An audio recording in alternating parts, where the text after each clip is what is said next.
She wasn't supposed to be in that building.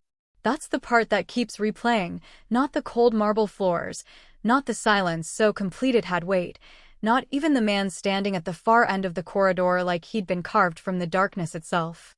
Just the single, ordinary fact: she had the wrong address. Adiz Nwosu pressed her back against the wall of the 43rd floor of Hanwha Tower East in Uido, Seoul, and tried to remember how to breathe. Her freelance translation contract had listed Suite 4302. She'd confirmed it twice on the subway. She'd even photographed the confirmation email. She did that now, after losing a contract in Accra 2 years ago over a miscommunication she couldn't prove. She was meticulous. She was careful. But Suite 4302 was not a translation firm's satellite office. It was something else entirely. The door had been unlocked, slightly ajar, the way doors sometimes are in buildings where the people inside believe no one would dare enter uninvited. She'd knocked. No answer. She'd pushed. 3 steps in, and the floor had shifted beneath her understanding of where she was. The room was a study in controlled power. Not opulent, precise. A single obsidian desk. No family photographs. No industry awards. Just 3 monitors angled like they were watching the city rather than displaying it. A slim phone face down beside a crystal glass of water that hadn't been touched, and walls lined not with art but with maps: Seoul, Busan, Incheon. And one she recognized after a long moment as Lagos. Detailed. Marked. She shouldn't have noticed the Lagos map. She definitely shouldn't have stepped closer to read the annotations. You have exactly 4 seconds to explain why you're in my office. The voice came from behind her, and it wasn't loud. That was the terrifying part. It was quiet the way a closed door is quiet, not empty, just contained. She turned slowly, because instinct told her that turning fast would be the wrong choice. He was tall in the way that didn't announce itself. Dark suit, no tie, collar open 1 button. Not careless, deliberate. His face was angular and still, the kind of still that meant he was thinking faster than he was speaking. He looked at her the way people look at things they're trying to categorize, and she could feel the categorization happening in real time. Korean. Late 30s. Eyes so dark they pulled light rather than reflecting it. She recognized the quality of his silence. She'd grown up around men who weaponized quiet. "I have the wrong floor," she said.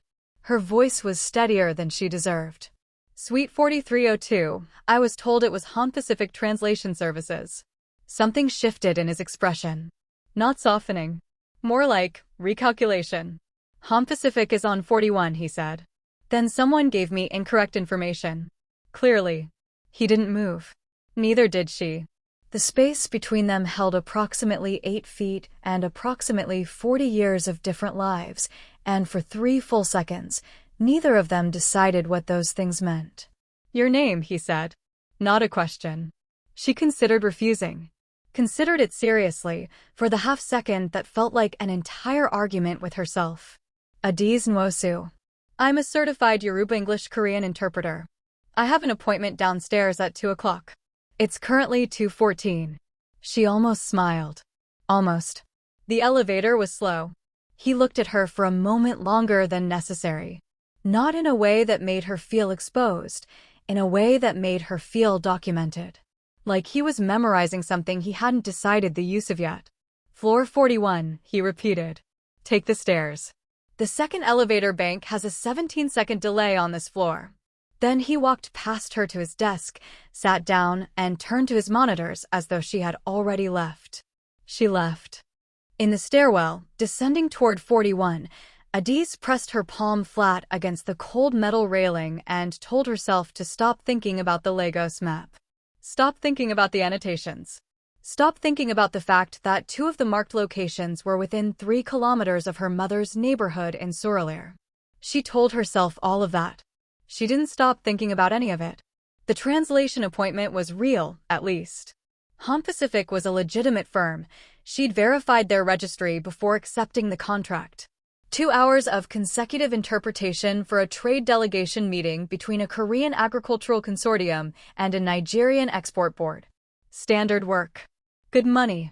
She did this well, Language had always felt less like a skill and more like a second skin she'd grown specifically because one was never enough.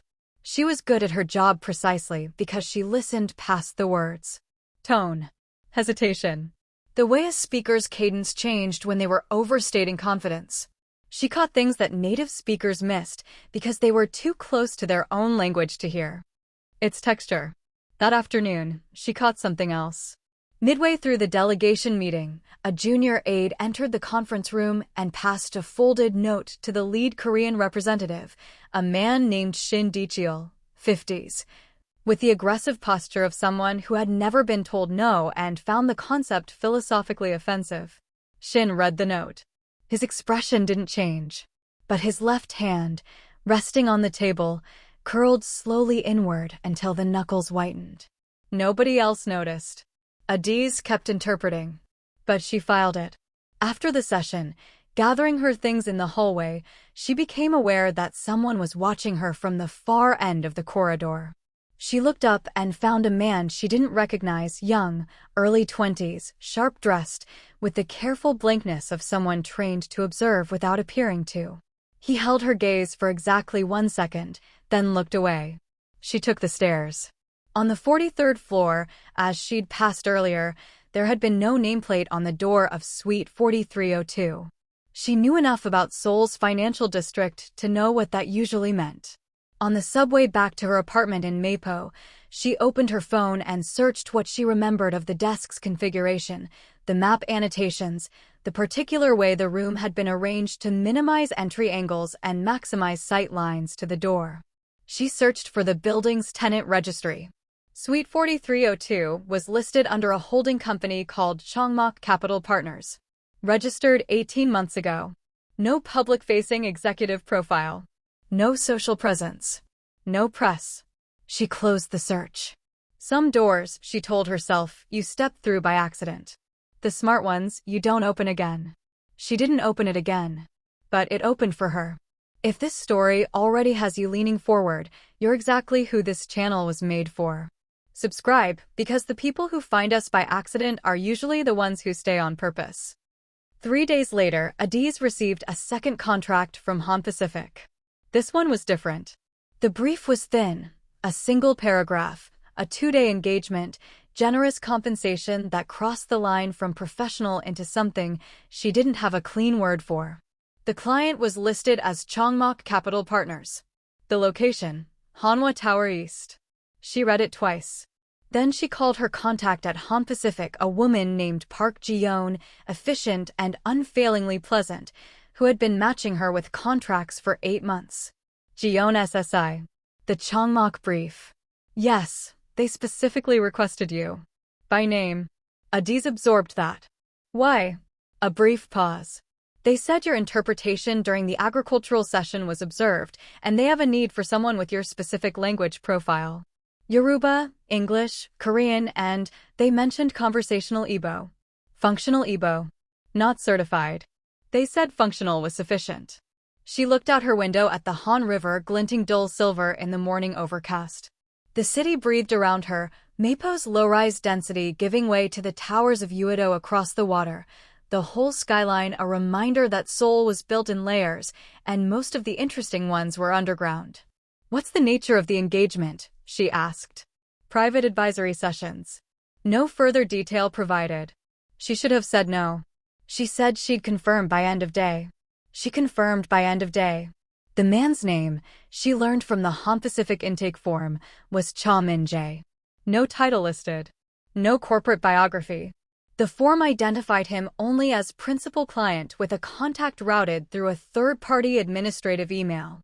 Cha Min-jae. She said it quietly to herself in her apartment, the way she tested words in unfamiliar languages, feeling for where the weight fell, what the name wanted to mean. In Sino-Korean roots, trust, excellence. Whether his parents had been optimistic or instructive, she couldn't know. She arrived at Hanwha Tower East at 9:45 on a Thursday morning, 15 minutes early, which was her standard. The building's concierge directed her not to the 41st floor, but to 43, and before she could respond, an elevator opened and a man she recognized stepped out. The young aide from the hallway. The one with the careful blankness. Nwosu SSI, he said, with a brief, precise bow. I'm Yoon Taemin. I'll take you up. She followed, because what else do you do when a door you told yourself not to open sends someone to escort you through it?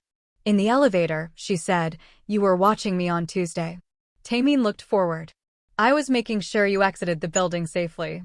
That's a generous framing. The corners of his mouth moved, not quite a smile, more like the acknowledgement of one. Nwosu SSI, the principal requests that the nature of this engagement remain confidential. Standard NDA is in your intake packet. I signed it. He knows. The elevator opened on 43. Cha Min-jae was standing at the window when she entered the full-width glass that turned the Han River into a painting, Seoul into a map of everything a man with enough patience could own. He didn't turn immediately. That was, she suspected, deliberate. Not rudeness. Framing. He wanted her to see him against the city before she saw him as a person. She gave him the silence he was shaping and used it to look at the room. The Lagos map was gone. She noticed it the way you notice when something familiar has been deliberately removed, not absence, but erasure. In its place was a topographical rendering of the Korean peninsula's southeastern coast.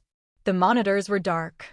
The desk was clear except for a single manila folder and, beside it, a second crystal glass of water. He turned. In the daylight, he looked younger than he had 3 days ago, or maybe that wasn't youth. Maybe that was the difference between being caught off guard and choosing to be present. His expression held the same stillness, but something underneath it was running at a different frequency. Nwosu SSI, he said, with a brief, unremarkable bow that somehow didn't feel unremarkable. Thank you for accepting the engagement. You requested me specifically, she said. That warranted curiosity.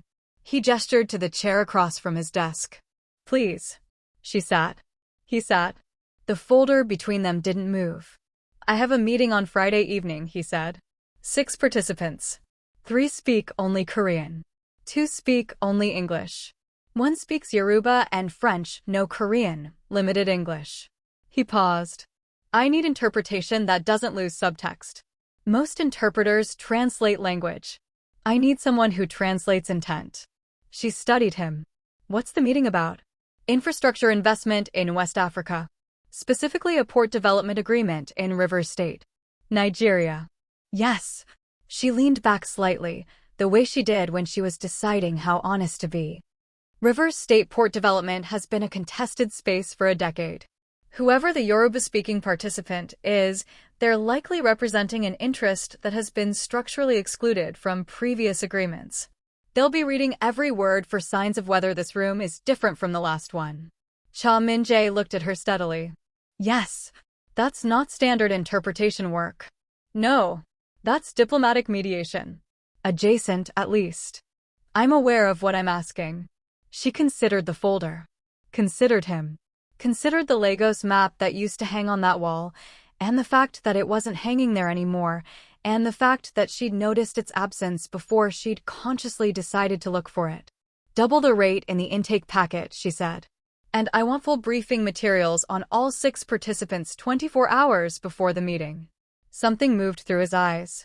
Not surprised, satisfaction, though he'd clearly decided not to let it reach his face. Agreed. She stood. He stood. 1 question, she said. He waited. The first time we met, Tuesday, you let me walk out. Most people in your position would have had security involved before I reached the stairwell. She held his gaze. Why didn't you? The silence stretched between them, taut and considered. Because you looked at the Lagos map, he said, and you understood what you were looking at. And then you chose to leave anyway. She held that answer in her hands for a moment, turning it over, checking its edges. I'll see you Friday, she said. In the elevator going down, she exhaled slowly through her nose and stared at the closing doors. The briefing materials arrived in her secure email at 9 the next morning, detailed, structured, and disturbingly thorough. 5 of the 6 participant profiles read like standard corporate intelligence. The 6th, the Yoruba-speaking participant, was a man named Adewale Bankole. Age 63. Former director of the Nigerian Ports Authority. suspended 12 years ago under corruption charges that were later, quietly, dropped. Her hands stilled on her keyboard. She knew that name. Not from news. Not from research. From her mother's kitchen table in Seoul, when she was 9 years old, and a man with a large laugh and a gold watch had come for dinner and said things to her father in low tones she wasn't supposed to hear. Adewale Bankole had been her father's mentor. Her father, who died 8 years ago in a car accident on the Lekki Expressway that the police had closed in 72 hours without an investigation. She closed her laptop. What exactly, she thought slowly, have I walked into? Friday came the way significant days do, unremarkably on the surface, a Thursday evening followed by an ordinary Seoul morning, the city's Han River catching October light at an angle that made everything look temporary.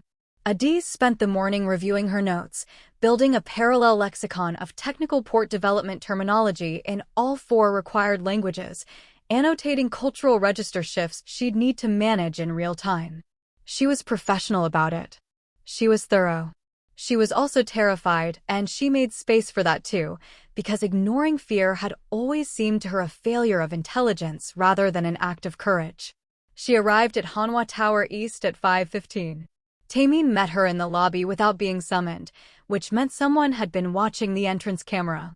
He brought her not to 43 but to 44, a floor she hadn't known existed from the building directory, accessible only by a keycard elevator that hummed differently, quieter, like it understood what it was carrying. The meeting room on 44 was not what she expected. No boardroom formality, no projection screens, no name placards. Instead, a round table. 6 chairs, evenly spaced. Low, warm lighting that flattened hierarchy rather than creating it. A credenza along the wall with water and coffee and nothing else. The room said, "Everyone here is equal," which meant, she knew, that someone had thought very carefully about power and decided to disguise it as parity. Cha Min-jae was already there, standing near the credenza, speaking quietly with a Korean man in his 60s who carried himself like someone who had once been important and had since become something harder to categorize. 2 other men, Korean, corporate conservative, sat at the table with the practiced stillness of people who had done this many times. 2 women in Western business dress stood near the window, speaking English in low tones about a flight connection. And at the far end of the room, seated alone, facing the door as though he'd always faced doors expecting the wrong thing to come through them, Adewale Bankole. He was older than she remembered from age 9. Of course he was. But the large laugh had become something compressed, something that lived in the creases around his eyes rather than in his throat, and the gold watch was gone, replaced by a plain steel timepiece that told her something about the last 12 years without saying anything at all. He didn't recognize her. Why would he? She'd been a child at a kitchen table, and she was now a 31-year-old woman in a professional blazer in a room he hadn't been told she'd be in. But she knew, with the absolute certainty of someone fluent in subtext, that she couldn't let him see the recognition she was actively suppressing. She settled into her position, standing slightly to the side, equidistant from all participants, the way good interpreters become almost architectural. Cha Min-jae met her eyes briefly as the session began. Just briefly. A question in the look. She gave him nothing back, which was itself an answer. The meeting ran 2.5 hours. It was not a straightforward infrastructure discussion. She understood that within the first 20 minutes, the Rivers State Port Development Framework was real. There were memoranda. There were schematics. There were projected revenue models that had clearly been prepared by someone who understood both Korean maritime investment structures and Nigerian regulatory terrain. But woven through the technical language, in the oblique grammar of people who trusted rooms but not recordings, was a different conversation. About access. About which historical debts were being settled and which were being extended. About a network of West African port administrators who had been systematically sidelined from a set of agreements made between 2009 and 2014. Agreements that had funneled infrastructure contracts through intermediary shell entities and left the original Nigerian stakeholders holding documentation with no legal backing. She interpreted all of it. Faithfully. Without inflection, without the micro-hesitations that would signal to any participant that she was processing something personal. But she was processing something personal. Because in 2011, her father, Emmanuel Nwosu, then a mid-level contracts officer at the Nigerian Investment Promotion Commission, had signed an affidavit in support of a challenge to one of those agreements. 3 months later, he was dead. The accident that wasn't investigated. The case that was closed in 72 hours. She interpreted all of it, and her voice didn't shake once. The meeting concluded with handshakes and the careful warmth of people who had agreed to something they weren't yet ready to put in writing. Participants filtered out. Taemin appeared to escort the Korean contingent downstairs. The two women by the window left together, already on their phones. Adewale Bankole moved slowly toward the door. She watched him from the periphery of her vision, that childhood recognition still pressing against the back of her sternum like something that needed to be said and wasn't allowed to be. He paused at the door. Turned. Your Yoruba is Lagos trained, he said. In Yoruba, not English. Specifically Surulere. The vowel compression. She held very still. I have good ears, she said. Also in Yoruba. He studied her face. She watched him looking. Watched the moment when something shifted behind his eyes, not full recognition, but the beginning of it, the edge of a memory beginning to focus. Your name, he said carefully. Adiz Nwosu. The silence that followed was the longest 2 seconds she had experienced in years. Emmanuel's daughter, he said. It wasn't a question. Yes. He looked at her for a long moment with an expression she couldn't fully decode, sorrow, calculation, something older than both. Then he said, very quietly, you shouldn't be in this room. I was hired. I know. And that is exactly what concerns me. He left before she could respond. She found Cha Min-jae alone in the room, standing at the window, the city spread beneath him in the early evening dark, every light a decision someone had made about where to put power. You knew, she said. He didn't turn. Knew what? Don't. She kept her voice level. She was exceptional at keeping her voice level. Bankole. My father. The 2011 affidavit. The agreements this meeting was designed to unwind. She paused. You knew all of it when you requested me by name. A long silence. The river below caught headlights from the Gangbayan Expressway and scattered them like dropped coins. Sit down, Nwosu SSI. I'd rather stand. He turned. His face was not what she expected, not closed, not defensive. Something in it had given way, not to softness, but to something raw. Honesty that had been waiting behind the stillness, compressed there by necessity, finally needing somewhere to go. I knew about your father, he said. I know about the affidavit. I know about the accident. He held her gaze without flinching. I didn't know it was you, not when I reviewed the session footage from Tuesday's translation meeting. Not when I requested you for this engagement. He paused. I found out 4 days ago. And didn't tell me. And didn't tell me how, he said quietly, correcting himself, and she understood that he meant something more precise. He hadn't known how to tell her without collapsing the thing he needed her to do first. I needed the meeting to happen. I needed interpretation without interference from anyone with a known stake in the outcome. Another pause. And then I needed you to be in that room, because you were the only person who could hold all 4 languages and understand what was actually being said. You used me. I protected you, he said, and the words came out with a weight that surprised both of them. He seemed slightly startled by his own conviction. The people who structured those 2011 agreements, some of them are still operational. Some of them are in Seoul. If I had told you the full context before tonight, and you had withdrawn, you would have become visible. A person asking questions about a closed case involving people who close cases. She stared at him. And now, she said. Now the meeting has happened. The framework exists. Bankole's legal team has documentation that can challenge 3 of the 2009 to 2014 agreements in the Nigerian Federal High Court.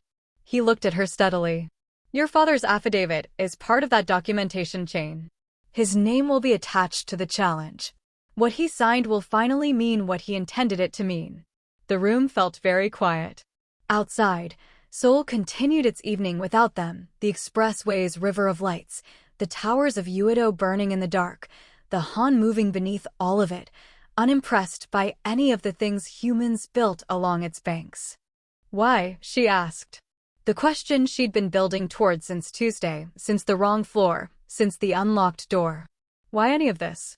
Who are you, exactly, and what does a Korean billionaire with no public profile stand to gain from unwinding West African port agreements from 12 years ago? Cha Min-jae was quiet for a moment that felt geological. My mother was Nigerian, he said. From Benin City. She came to Seoul in 1989 for a graduate scholarship and met my father, who as he stopped. Reconsidered. My father was not someone whose name appears in the kinds of directories you can access publicly. He was in the business of building structures that didn't exist on paper. He held her gaze. When she died, in 2007, I found her papers. She had been quietly corresponding for 2 decades with a network of Nigerian infrastructure attorneys who were documenting the systematic exclusion of local stakeholders from Korean finance development agreements. He paused. She never published it. She never went public. She was afraid of what my father's world would do to people she'd involved. Adiz said nothing. She was afraid that if she said anything, the sentence he hadn't said yet would seal itself back inside him. Emmanuel Nwosu was one of the people she corresponded with, he said. Your father. For 6 years. The affidavit he signed in 2011, he wrote to my mother 3 weeks before signing it. She wrote back. She told him it was the right thing. A pause that held everything that came after. She didn't know what it would cost him. I don't believe she ever forgave herself for not knowing. The silence between them now was not the silence of the first day, not containment, not distance. It was the silence of 2 people who had both been carrying a shape they hadn't had a name for, and had just discovered, in the most disorienting way possible, that the shapes matched. She died before Adiz started. For months before your father. Yes. She pressed her fingers together. Breathed. Then what is this? She asked. Tonight. All of it. Is this? She couldn't find the word in any of her 4 languages. Completion, he said simply. She looked at him for a long time. He let her look. She was beginning to understand, the rare quality of someone who did not need to manage how they were seen, not because he didn't care, but because he had made peace with the distance between appearance and reality, and lived in that distance with something like ease. There's something else, he said. She felt the floor shift. The man who structured the 2011 agreement suppression, the one whose name connects the shell entities, the closed investigation, and the documentation that disappeared from the NPC records the same week your father died. He paused. He was in this building on Tuesday. 2 floors below us. She went absolutely still. Shindichil, she said. He looked at her sharply, the first unguarded reaction she'd seen from him. How do you? The agricultural delegation meeting. I was interpreting on 41. She met his eyes. He received a note. His hand closed on the table. She paused. I noticed. The expression that crossed Cha Min-jae's face then was not one she had seen from him before. It was not satisfaction or calculation, or the compressed neutrality he wore like armor. It was something more fundamental, something like recognition. The look of someone who has been looking for a particular kind of person for a very long time and has just, unexpectedly, found them. He knows the meeting happened tonight, Cha Min-jae said. He'll know by morning what documentation Bangkol's team is holding. He paused. And by tomorrow afternoon, he will have tried to determine who interpreted it. The weight of that settled over her like something physical. You need to stay here tonight, he said. Not because he stopped. Chose his words with unusual care. There are guest floors. Secure. Taemin will arrange everything. I'm not asking for anything other than your safety until we determine the extent of Shin's next move. She should have had more to say to that. She had entire architectures of independence, of self-determination, of never letting herself be positioned as someone who needed protecting.